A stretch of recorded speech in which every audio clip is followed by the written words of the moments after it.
تاریخ کے اوراق جب کھولے جاتے ہیں تو کچھ نام چمکتے ستاروں کی طرح روشن نظر آتے ہیں۔ یہ صرف نام نہیں، یہ قربانیوں کی داستانیں ہیں۔ اور آج ہم آپ کو سنائیں گے ایک ایسے عاشق رسول کا قصہ جس نے جان دے دی لیکن نبی پر کانٹا بھی برداشت نہیں کیا۔ یہ ہے حضرت حبیب بن عدی رضی اللہ تعالی عنہ۔ حضرت حبیب رضی اللہ تعالی عنہ جنگ بدر میں دشمنوں کے خلاف بہادری سے لڑے۔ کچھ مہینے بعد دشمنوں نے مکاری سے انہیں پکڑ لیا، انہیں مکہ لے جایا گیا۔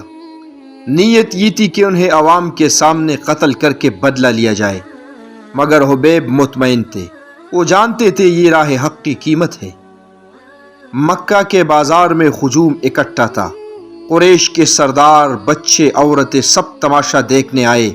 وہ چاہتے تھے حبیب کا دل توڑے، اس کی وفاداری متزلزل کرے۔ کسی نے کہا، اے حبیب، کیا تم یہ نہیں چاہتے کہ محمد صلی اللہ علیہ وآلہ وسلم تمہاری جگہ ہو اور تمہیں چھوڑ دیا جائے؟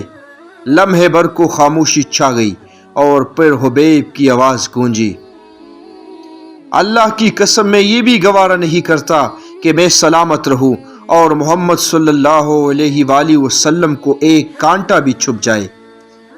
یہ سن کر دشمن سکتے میں آ گیا۔ وہ جسے خوف دلانا چاہتے تھے اس نے عشق رسول میں موت کو گلے لگا لیا۔ حبیب نے سولی چڑھنے سے پہلے ایک آخری خواہش کی، مجھے 2 رکعت نماز ادا کرنے دو۔ انہوں نے ایسی نماز پڑھی کہ دشمن بھی دم بخود رہ گئے۔ پھر فرمایا، اگر تم یہ نہ سمجھتے کہ میں موت کے ڈر سے نماز لمبی کر رہا ہوں تو میں اسے اور طویل کر دے